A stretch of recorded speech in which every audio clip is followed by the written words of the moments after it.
ಗವಿಸಿದ್ದೇಶ್ವರ ಮಠ. ಕೊಪ್ಪಳದ ಈ ಮಠಕ್ಕೆ ಗವಿಮಠ ಎಂಬ ಹೆಸರು ಹೇಗ್ ಬಂತು ಗೊತ್ತಾ? ಈ ಮಠದಲ್ಲಿ ಮುಂಚೆ ಇದ್ದಂತ ಒಬ್ಬ ಸ್ವಾಮೀಜಿಗಳು ಮಾಡುತ್ತಿದ್ದಂತ ಪವಾಡವನ್ನ ಕೇಳಿದ್ರೆ ಆ ಸ್ವಾಮೀಜಿಯು ನಿಜಕ್ಕೂ ಅಂಥ ದೈವಶಕ್ತಿಯನ್ನ ಹೊಂದಿದ್ರಾ ಅಂತ ನಿಮ್ಗನ್ಸುತ್ತೆ. ಹಾಗೆ ಈಗಿರುವಂತ ಅಭಿನವ ಗವಿಸಿದ್ದೇಶ್ವರ ಸ್ವಾಮೀಜಿಗಳ ಬಗ್ಗೆ ಕುತೂಹಲಕಾರಿಯಾದಂತ ವಿಷಯಗಳನ್ನ ಹೇಳೋದಿಕ್ ಹೋಗ್ತಿದ್ದೀನಿ. ಈ ಮಠವು ಹುಟ್ಟಿಕೊಂಡಿದ್ದು ಹೇಗೆ ಅಂದ್ರೆ, ಸುಮಾರು 11ನೇ ಶತಮಾನದಲ್ಲಿ ರುದ್ರಮುನಿ ಶಿವಯೋಗಿಗಳು ಎಂಬ ಒಬ್ಬ ಋಷಿಮುನಿಯು ಕಾಶಿಯನ್ನೆಲ್ಲ ಸುತ್ತಾಡಿಕೊಂಡು ಹಾಗೆ ಅವರ ತಿರುಗಾಟ ಸಾಗುತ್ತಾ ಕೊಪ್ಪಳಕ್ಕೂ ಕಾಲಿಡ್ತಾರೆ. ಆಗ ಅವರು ಧ್ಯಾನ ಮಾಡಲು ಸ್ಥಳವನ್ನ ಹುಡುಕುತ್ತಿರಬೇಕಾದ್ರೆ ಬೆಟ್ಟದ ಗುಹೆಯೊಂದು ಅವರ ಕಣ್ಣಿಗೆ ಬೀಳುತ್ತೆ.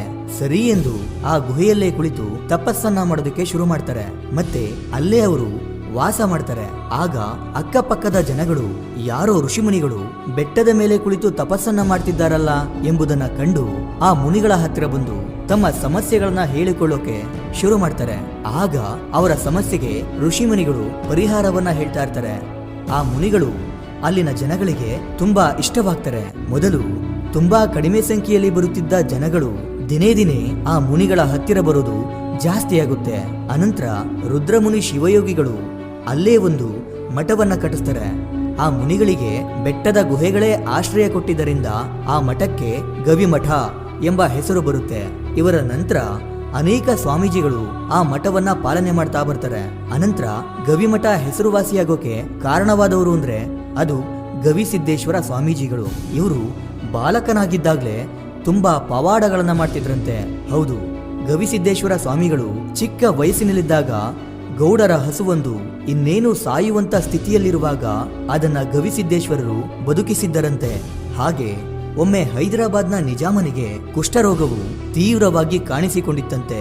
ಎಷ್ಟೇ ವೈದ್ಯರುಗಳು ಬಂದು ಅವನ ಕಾಯಿಲೆಗೆ ಚಿಕಿತ್ಸೆಗಳನ್ನ ಕೊಟ್ಟರೂ ಆ ಕಾಯಿಲೆ ವಾಸಿಯಾಗಿರೋದಿಲ್ಲ. ಯಾವ ಔಷಧಿಗಳು ಕುಷ್ಠರೋಗವನ್ನ ಗುಣಪಡಿಸೋದಿಲ್ಲ. ಇದರಿಂದ ಹೈದರಾಬಾದ್ನ ನಿಜಾಮನು ಕಾಯಿಲೆಯಿಂದ ನರಳುತ್ತಾ ಇರ್ತಾನೆ.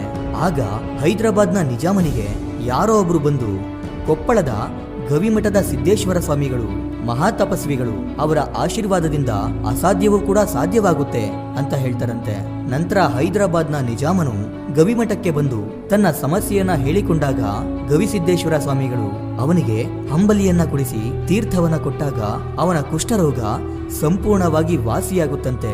ತನ್ನ ಕಾಯಿಲೆಯನ್ನ ಗುಣಪಡಿಸಿದ್ದಕ್ಕೆ ಹೈದರಾಬಾದ್ನ ನಿಜಾಮನು ಗವಿಮಠಕ್ಕೆ 100 ಎಕರೆ ಭೂಮಿಯನ್ನ ದಾನವನ್ನಾಗಿ ಕೊಟ್ಟನಂತೆ. ಈ ಗವಿಸಿದ್ದೇಶ್ವರ ಸ್ವಾಮಿಗಳಿಗೆ ಚೆನ್ನಬಸವ ಸ್ವಾಮಿಗಳು ಎಂಬ ಗುರುಗಳು ಇರ್ತಾರೆ. ಇವರು ಒಂದು ನಿರ್ಧಾರಕ್ಕೆ ಬಂದಿರ್ತಾರೆ. ಅದೇನಂದ್ರೆ, ಚೆನ್ನಬಸವ ಸ್ವಾಮಿಗಳು ಶಿವನಲ್ಲಿ ಲೀನವಾಗೋಕೆ ಅಂದ್ರೆ ತನ್ನ ದೇಹವನ್ನ ತ್ಯಾಗ ಮಾಡೋಕೆ ನಿರ್ಧಾರ ಮಾಡಿ ಅದಕ್ಕೆ ಅಂತಾನೆ ಒಂದು ಗದ್ದುಗೆಯನ್ನ ಕಟ್ಟಿಸಿರ್ತಾರೆ. ಅದರಲ್ಲೇ ದೇಹ ತ್ಯಾಗ ಮಾಡಬೇಕು ಅಂತ ಅನ್ಕೊಂಡಿರ್ತಾರೆ. ಈ ವಿಷಯ ತಿಳಿದ ಶಿಷ್ಯನಾಗಿದ್ದ ಗವಿಸಿದ್ದೇಶ್ವರ ಸ್ವಾಮಿಗಳು, ನನ್ನ ಗುರುಗಳನ್ನ ಬಿಟ್ಟು ನನಗೆ ಇರುವುದಕ್ಕೆ ಸಾಧ್ಯವಿಲ್ಲ, ಹಾಗಾಗಿ ಅವರಿಗಿಂತ ಮೊದಲೇ ಅವರು ಕಟ್ಟಿಸಿರುವ ಗದ್ದುಗೆಯಲ್ಲಿ ನಾನೇ ಜೀವಂತ ಸಮಾಧಿಯಾಗ್ತೀನಿ ಅಂತ ಹೇಳಿ ಅವರು ಅದೇ ರೀತಿ ಜೀವಂತ ಸಮಾಧಿಯಾಗ್ಬಿಡ್ತಾರೆ. ಇದೇ ಕಾರಣಕ್ಕೆ ಅಂದ್ರೆ ಗವಿಸಿದ್ದೇಶ್ವರ ಸ್ವಾಮಿಗಳು ಮಾಡಿದ ತ್ಯಾಗಕ್ಕೆ, ಅವರು ಮಾಡಿದ ಜನಸೇವೆಗೆ ಅವರನ್ನ ಜನರಿಗೆ ನೆನಪಿಸುವ ಉದ್ದೇಶದಿಂದ ಈ ಜಾತ್ರೆಯನ್ನ ತುಂಬಾ ಅದ್ಧೂರಿಯಾಗಿ ಆಚರಿಸಲಾಗುತ್ತೆ. ಈ ಗವಿಮಠದ ಜಾತ್ರೆಯನ್ನ ಅನ್ನದ ಜಾತ್ರೆ, ರೊಟ್ಟಿ ಜಾತ್ರೆ ಅಂತಾನೆ ಕರೀತಾರೆ. ಯಾಕಂದ್ರೆ ಈ ಜಾತ್ರೆಗೆ ಅದೆಷ್ಟೇ ಲಕ್ಷಾಂತರ ಜನ ಬಂದರೂ ಕೂಡ ಯಾವ ಭಕ್ತರು ಕೂಡ ಹಸಿವಿನಿಂದ ವಾಪಸ್ಸು ಬರಲ್ಲ. ಯಾವಾಗ್ಲೂ ಅನ್ನ ದಾಸೋಹ ನಡೀತಾನೆ ಇರುತ್ತೆ. ಇನ್ನ ಈಗ ಈ ಮಠದ ಪೀಠಾಧಿಪತಿಗಳಾದಂತ ಅಭಿನವ ಗವಿಸಿದ್ದೇಶ್ವರ ಸ್ವಾಮಿಗಳ ಬಗ್ಗೆ ಕೇಳಿದ್ರೆ ಇನ್ನೂ ಆಶ್ಚರ್ಯ ಆಗುತ್ತೆ. ಹೌದು, ಇವರು ಗವಿಮಠದ ಶಾಲೆಯಲ್ಲಿ ಓದೋದಿಕ್ಕೆ ಅಂತ ಬರ್ತಾರೆ. ಇವರು ಮೂಲತಃ ಕಲಬುರ್ಗಿ ಜಿಲ್ಲೆಯ ಹಾರಗುಂಡಿ ಎಂಬ ಊರಿನವರು. ಇವರು ಚಿಕ್ಕ ವಯಸ್ಸಿನಿಂದಲೇ ನಾನು ಚೆನ್ನಾಗಿ ಓದಬೇಕು ಅಂತ ಅನ್ಕೊಂಡಿರ್ತಾರೆ. ಆದರೆ ಅವರ ಹಳ್ಳಿಯಲ್ಲಿ ಸರಿಯಾದ ಶಾಲೆಗಳು ಇರಲಿಲ್ಲ. ಆದ್ದರಿಂದ ಅವರು ವಿದ್ಯಾಭ್ಯಾಸಕ್ಕಾಗಿ ಗವಿಮಠಕ್ಕೆ ಬಂದು ಸೇರ್ಕೊಳ್ತಾರೆ. ಈ ಬಾಲಕನ ಚತುರತೆ, ನಡತೆ ಇದೆಲ್ಲವುಗಳನ್ನ ಗಮನಿಸಿದ ಆಗಿನ ಪೀಠಾಧಿಪತಿಗಳಾಗಿದ್ದಂಥ ಶಾಂತವೀರ ಸ್ವಾಮಿಗಳು ಈ ಬಾಲಕನೇ ಗವಿಮಠದ ಮುಂದಿನ ಪೀಠಾಧಿಪತಿ ಅಂತ ಹೇಳಿಬಿಡ್ತಾರೆ.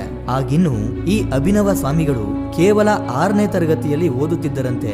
ಈ ಅಭಿನವ ಗವಿಸಿದ್ದೇಶ್ವರ ಸ್ವಾಮಿಗಳ ಮೊದಲ ಹೆಸರು ಪರುತಯ್ಯ. ಶಾಂತವೀರ ಸ್ವಾಮಿಗಳು ಸಾವನ್ನಪ್ಪಿದ್ಮೇಲೆ ಗವಿಸಿದ್ದೇಶ್ವರ ಸ್ವಾಮಿಗಳು ಆ ಮಠದ ಪೀಠವನ್ನ ಸ್ವೀಕರಿಸ್ತಾರೆ. ಇವರು ಆ ಮಠದ ಸ್ವಾಮೀಜಿಗಳಾದ್ಮೇಲೆ ಗವಿಮಠದಲ್ಲಿ ಅನೇಕ ಬದಲಾವಣೆಗಳನ್ನ ತರ್ತಾರೆ. ಹಲವಾರು ಬಡ ಮಕ್ಕಳಿಗೆ ಉಚಿತ ಶಿಕ್ಷಣ, ಆಹಾರ, ವಸತಿಯನ್ನು ನೀಡೋಕೆ ಶುರು ಮಾಡ್ತಾರೆ. 150 ಮಕ್ಕಳಿಂದ ಆರಂಭವಾದಂಥ ಶಿಕ್ಷಣ ಇವತ್ತು ಆ ಮಠದಲ್ಲಿ ಸಾವಿರಾರು ಜನ ಮಕ್ಕಳು ವಿದ್ಯಾಭ್ಯಾಸವನ್ನ ಪಡೆಯುವಷ್ಟರ ಮಟ್ಟಕ್ಕೆ ಒಂದು ದೊಡ್ಡ ಪ್ರಯತ್ನವನ್ನೇ ಮಾಡಿದ್ದಾರೆ. ಈ ಸ್ವಾಮೀಜಿ ಗ್ರಾಜ್ಯುಯೇಷನ್ನ ಓದಬೇಕಾದ್ರೆ ಗುಲ್ಬರ್ಗಾ ಯೂನಿವರ್ಸಿಟಿಯಲ್ಲೇ 6ನೇ ರ್ಯಾಂಕನ್ನು ಪಡ್ಕೊಳ್ತಾರೆ. ಹಾಗೆ ಒಂದು ಬಾರಿ ಇವರು ಗವಿಮಠದಲ್ಲಿ 108 ಅಡಿ ಎತ್ತರದ ಒಂದು ದೊಡ್ಡ ಗೋಪುರವನ್ನ ಕಟ್ಟಬೇಕು ಅಂತ ಅನ್ಕೊಂಡು ಅದನ್ನ ಕಟ್ಟೋದಿಕ್ಕೆ ಹಣವನ್ನ ಸಂಗ್ರಹಣೆ ಮಾಡ್ತಿದ್ರು. ಆಗ ಅಲ್ಲೇ ಸಮೀಪದಲ್ಲಿರುವ ಹೀರೆ ಹಳ್ಳವನ್ನ ನೋಡ್ತಾರೆ. ಆ ಹಳ್ಳವೆಲ್ಲ ಮಣ್ಣಿನಿಂದ ತುಂಬಿ ಹೋಗಿತ್ತು. ಇದರಿಂದ ಸುತ್ತಮುತ್ತಲಿನ 10 ಹಳ್ಳಿಗಳ ರೈತರಿಗೆ ಬೆಳೆಯನ್ನ ಬೆಳೆಯಲು ನೀರಿಲ್ಲದೆ ತುಂಬಾ ಸಮಸ್ಯೆ ಇತ್ತು. ಇದನ್ನ ಗಮನಿಸಿದ ಅಭಿನವ ಶ್ರೀಗಳು, ನಾನು ಗೋಪುರವನ್ನ ಕಟ್ಟೋದಿಕ್ಕಿಂತ ಜನಗಳ ಸಮಸ್ಯೆಯನ್ನ ಬಗೆಹರಿಸೋದೇ ತುಂಬಾ ಮುಖ್ಯ ಅಂತ ಅನ್ಕೊಳ್ತಾರೆ. ಇದರಿಂದ ಗೋಪುರ ಕಟ್ಟೋಕೆ ಸಂಗ್ರಹಿಸಿದ್ದಂತ ಹಣವನ್ನೆಲ್ಲ ಸೇರಿಸಿ ಬಹಳಷ್ಟು ಹಣವನ್ನ ಖರ್ಚು ಮಾಡಿ ಆ ಹಳ್ಳದಲ್ಲಿ ತುಂಬಿದ್ದ ಮಣ್ಣನ್ನೆಲ್ಲ ಹೂಳೆತ್ತಿಸಿ ಆ ಜಾಗದಲ್ಲಿ ನೀರು ಬಂದು ಸೇರುವಂತೆ ಮಾಡ್ತಾರೆ. ಇದರಿಂದ 10 ಹಳ್ಳಿಗಳಿಗೆ ನೀರಿನ ಸಮಸ್ಯೆ ಬಗೆಹರಿಯುತ್ತೆ. ಇದರಿಂದ ಇವರನ್ನ ಅಲ್ಲಿನ ಜನಗಳು ಜಲಕ್ರಾಂತಿಕಾರರು ಅಂತ ಕರೀತಾರೆ. ಈ ಅಭಿನವ ಗವಿಸಿದ್ದೇಶ್ವರ ಶ್ರೀಗಳು ಇಷ್ಟೆಲ್ಲ ಜನಸೇವೆಗಳನ್ನ, ಸಾಮಾಜಿಕ ಸೇವೆಗಳನ್ನ ಮಾಡ್ತಿರೋದನ್ನ ಕಂಡು ಇವರಿಗೆ ಅನೇಕ ಪ್ರಶಸ್ತಿಗಳು, ಪುರಸ್ಕಾರಗಳು ಬಂದರೂ ಸಹ ಅವರು ಅದನ್ನ ಪಡ್ಕೊಂಡಿಲ್ಲ. ಯಾಕಂದ್ರೆ ಅವರು ಹೇಳೋ ಮಾತೇನಂದ್ರೆ, ಈ ಪ್ರಶಸ್ತಿಗಳನ್ನ, ಪುರಸ್ಕಾರಗಳನ್ನ ತಿರಸ್ಕರಿಸುವಷ್ಟು ನಾನು ದೊಡ್ಡವನಲ್ಲ, ಹಾಗೆ ಅವುಗಳನ್ನ ಸ್ವೀಕರಿಸುವ ಯೋಗ್ಯತೆ ನನಗಿಲ್ಲ ಅಂತ ಹೇಳ್ತಾರೆ. ಇವರು ಯಾವಾಗ್ಲೂ ಸಾಮಾನ್ಯ ವ್ಯಕ್ತಿಯಂತೆಯೇ ಇರ್ತಾರೆ. ಕಾವಿಯನ್ನ ಬಿಟ್ಟರೆ ಬೇರೆ ಯಾವುದನ್ನೂ ಧರಿಸುವುದಿಲ್ಲ, ಕಾರುಗಳಲ್ಲಿ ಹೆಚ್ಚಾಗಿ ಓಡಾಡುವುದಿಲ್ಲ. ಮತ್ತೆ ಈ ಮಠದಲ್ಲಿ ನಡೆಯುವಂತ ಯಾವುದೇ ಚಿಕ್ಕ ಅಥವಾ ದೊಡ್ಡ ಕಾರ್ಯಕ್ರಮಗಳ ಬ್ಯಾನರ್ಗಳಲ್ಲಿ, ಪೋಸ್ಟರ್ಗಳಲ್ಲಿ ನನ್ನ ಚಿತ್ರವಿರಬಾರದು ಅಂತ ಹೇಳ್ತಾರಂತೆ. ಯಾಕಂದ್ರೆ ಒಂದು ಮನೆ ಅಂತ ಬಂದಾಗ ಮನೆಯ ಮಾಲೀಕರ ಚಿತ್ರವಿರಬೇಕೇ ಹೊರತು ಅವರ ಸೇವಕನ ಚಿತ್ರವಲ್ಲ ಅಂತ ಹೇಳ್ತಾರೆ. ಇವರು ತಾವಾಗಿಯೇ ಹೋಗಿ ಮಠದಲ್ಲಿರುವ ಮಕ್ಕಳಿಗೆ ಆಹಾರವನ್ನ ಬಡಿಸುತ್ತಾರಂತೆ. ಆ ಮಕ್ಕಳ ಜೊತೆ ಕುಳಿತು ಊಟವನ್ನ ಮಾಡ್ತಾರಂತೆ. ಅದೇ ರೀತಿ ಆ ಮಕ್ಕಳ ಜೊತೆಯಲ್ಲೇ ತಾವು ಕೂಡ ಕೆಲಸಗಳನ್ನ ಮಾಡ್ತಾರಂತೆ. ನಿಜ ಹೇಳ್ತಿದ್ದೀನಿ, ನಾನು ಯಾವ ಸ್ವಾಮೀಜಿಗಳು, ಗುರುಗಳು, ಮುತ್ಯಗಳನ್ನು ನಂಬೋದಿಲ್ಲ.